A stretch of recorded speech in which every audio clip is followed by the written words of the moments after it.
Drip is better than Nike. No, hear me out. Drip is better than Nike. Think about it. How many years has Nike been in operation? In fact, Nike started as Blue Ribbon Sports, 8 years, created Nike.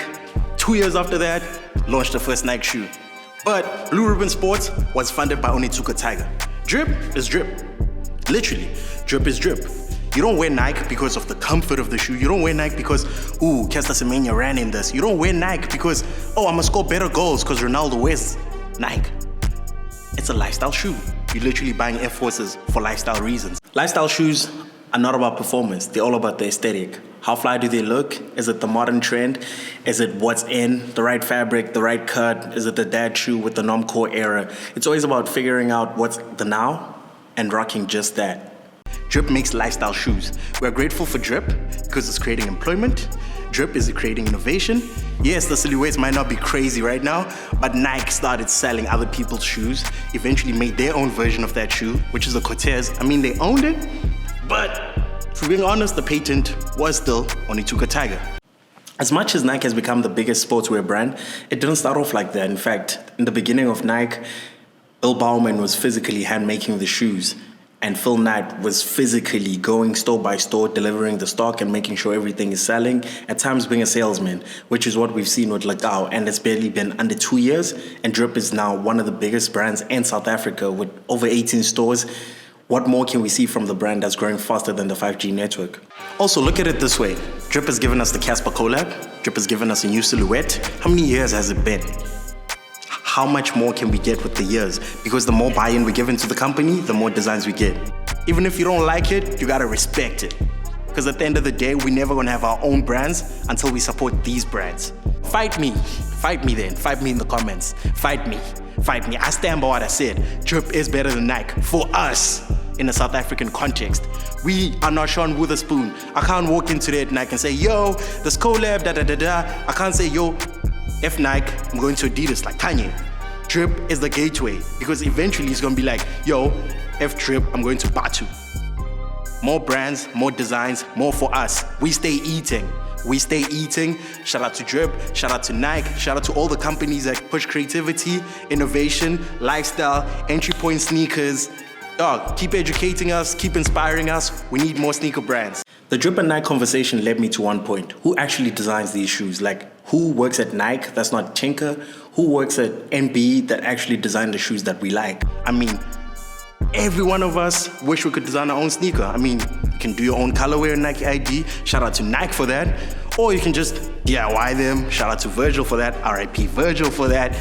But overall, when you look at sneaker culture, when you look at designs, I'd like to know who designs their shoes. Yeah, we know, Tinker Hatfield.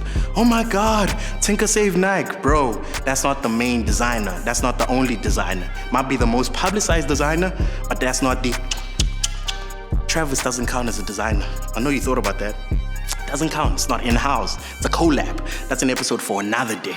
On today's episode, we're gonna be talking about one special lady. The savior of sneaker culture. I know umsindisi, the savior, but no, the savior of sneaker culture. Sometimes to bring your company back to life, or give it a new life, you need to promote in-house designers. Yes, collabs are great. They can give you a trendy aspect, but an in-house designer will give you a lifetime shoe. Look what Tinker did with the Nike MX. And look what Charlotte Lee just did with the 327 with the New Balance team. This is the best sneaker we've had since COVID started. The 327 went beyond what a sneaker generally is. Sometimes you get a sneaker, it drops, you're like, oh, cool, dope shoe. But what a 327 did, it is exactly what a Vapor Max did. You saw it, you're like, okay, this is interesting. And then you saw it, and then everyone had it. Even people who don't know it's a 327 have the 327. And that's what you call a great design. It transcends. It's the new Air Force One. It's being bootlegged more than the Philip Disruptor. It's setting new records of being the most fake shoe.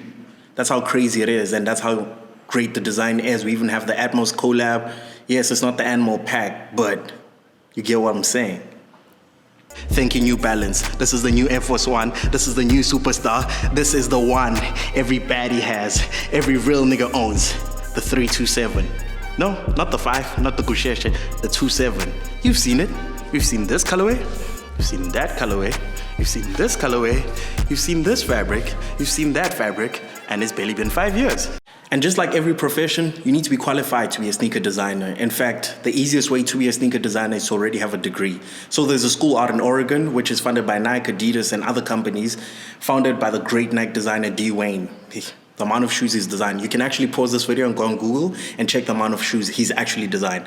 So essentially in that school, you come in with your degree, preferably architecture, structural design, or visual art if you're really about this design lifestyle. So you come in with that and they're like, okay, cool, you pay the tuition, and then Nike will send like a module, and then you'll respond to this module, which is more for brief. And then if they like your stuff, Nike will actually hire you. Yes, this is the only program that takes you to the headquarters directly and gets you a job. Because all the briefs you're answering are not made up briefs. These are real life crises. Is that the Vapor Max was the last time we saw a brand new silhouette being counterfeited as much as the 327. Shout out to the New Balance team.